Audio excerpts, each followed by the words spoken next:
I have read literally thousands of books on modern psychology, metaphysics, ancient magic, voodooism, yogism, theosophy, Christian Science, unity, truth, new thought, and many other dealings. It's what I call mind stuff. Many of these books were nonsensical, others strange, and many very profound. Gradually, I discovered that there is a golden thread that runs through all the teachings and makes them work for those who sincerely accept and apply them. That thread can be named in a single word: belief.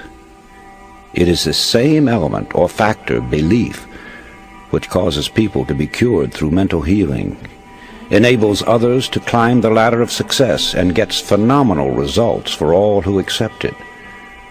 Why belief is a miracle worker is something that cannot be satisfactorily explained, but have no doubt about it.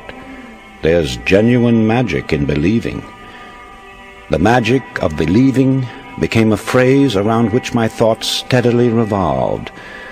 I've tried to put down these thoughts as simply and as clearly as I could, so that everyone can understand. My hope is that anyone who listens will be helped in reaching their goal in life. So, you begin with desire if you ever hope to achieve anything or gain more than you have now. However, as we shall see, there is more to it than mere desire. It has been said that thought attracts that upon which it is directed. Thought attracts that upon which it is directed. It was Job who said, "For the thing which I greatly feared is come upon me." Our fearful thoughts are just as creative or just as magnetic in attracting troubles to us as are the constructive and positive ones in attracting positive results. So no matter what the character of the thought, it does create after its kind. When this sinks into a man's consciousness, he gets some inkling of the awe-inspiring power which is his to use.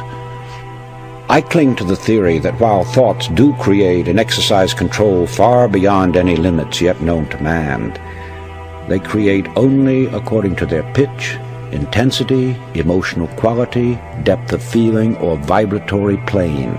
In other words, comparable to the wavelength and wattage of a radio station, thoughts have a creative or controlling force in the exact ratio of their constancy, intensity, and power.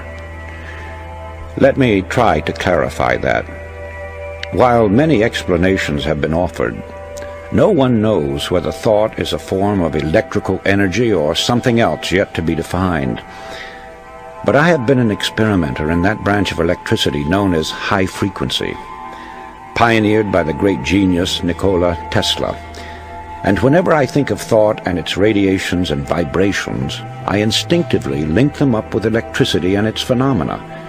In this manner they become more understandable to me.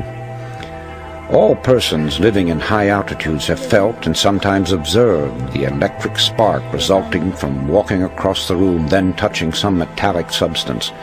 That, of course, is a form of static electricity generated by friction. It gives you an idea of how one kind of electricity can be developed through the body. Sigmund Freud, the famous Austrian psychoanalyst, brought the world's attention to the hypothesis that there was a powerful force within us, an unilluminated part of the mind, separate from the conscious mind, constantly at work molding our thoughts, feelings, and actions. Others have called this division of our mental existence the soul. Some call it the superego, the inner power, the superconsciousness, the unconscious, the subconscious, and various other names. It isn't an organ or so-called physical matter such as we know the brain to be. Nevertheless, it is there, and from the beginning of recorded time, man has known that it exists. The ancients often referred to it as the spirit. Paracelsus called it the will. Others have called it the mind, an adjunct to the brain.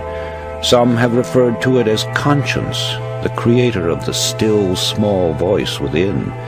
Still others called it intelligence, and have asserted that it is a part of the supreme intelligence to which we are all linked. No matter what we call it, I prefer the word subconscious. It is recognized as the essence of life, and the limits of its powers are unknown. It never sleeps. It comes to our support in times of great trouble. It warns us of impending danger. Often it aids us in what seems impossible. It guides us in many ways, and when properly employed, performs so-called miracles.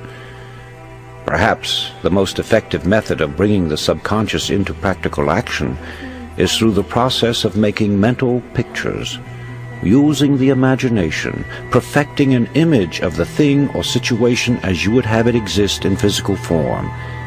This is usually referred to as visualization.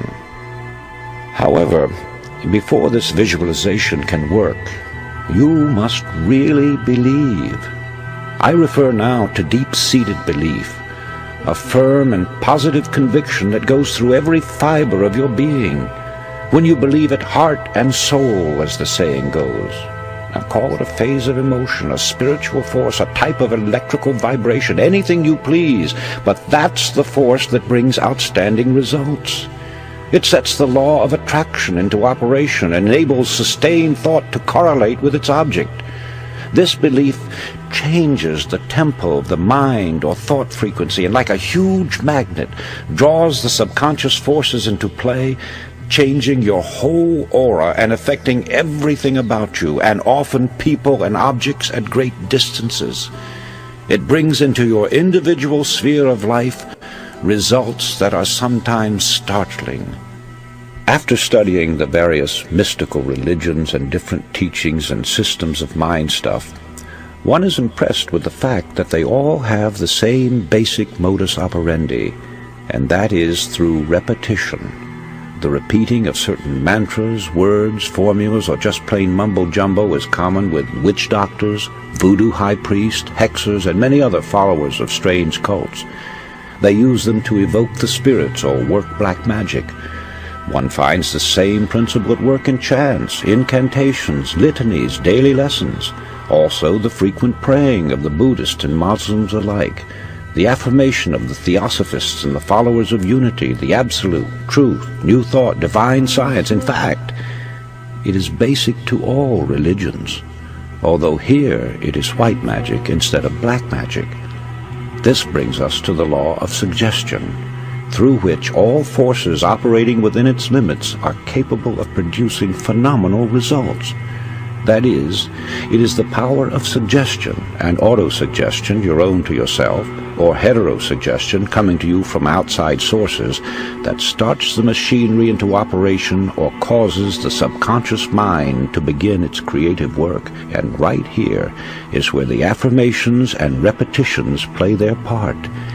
It's the repetition of the same chant, the same incantation, the same affirmations that lead to belief.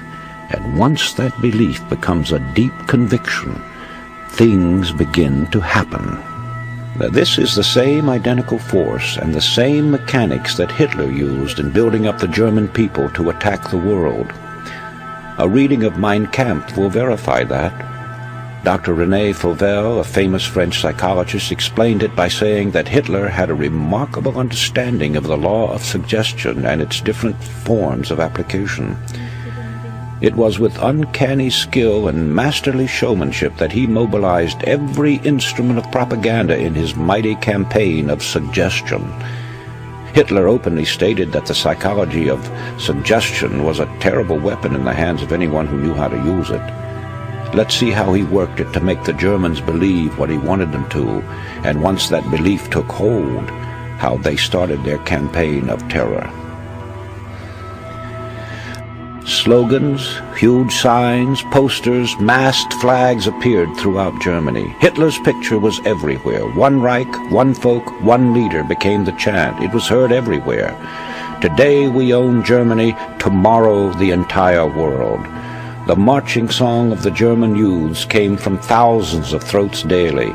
Such slogans as, "Germany has waited long enough," "Stand up, you are the aristocrats of the Third Reich," "Germany is behind Hitler to a man," and hundreds others, bombarded the people 24 hours a day.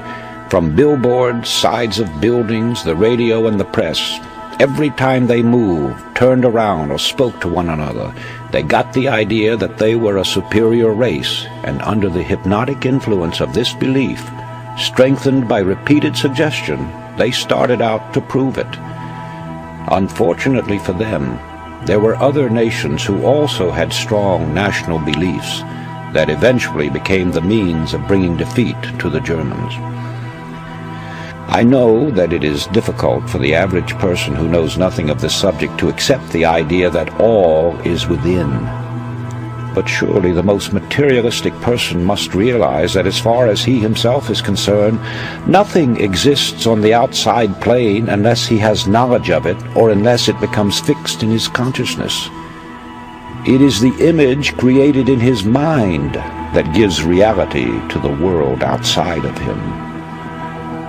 Happiness, sought by many and found by few, therefore is a matter entirely within ourselves.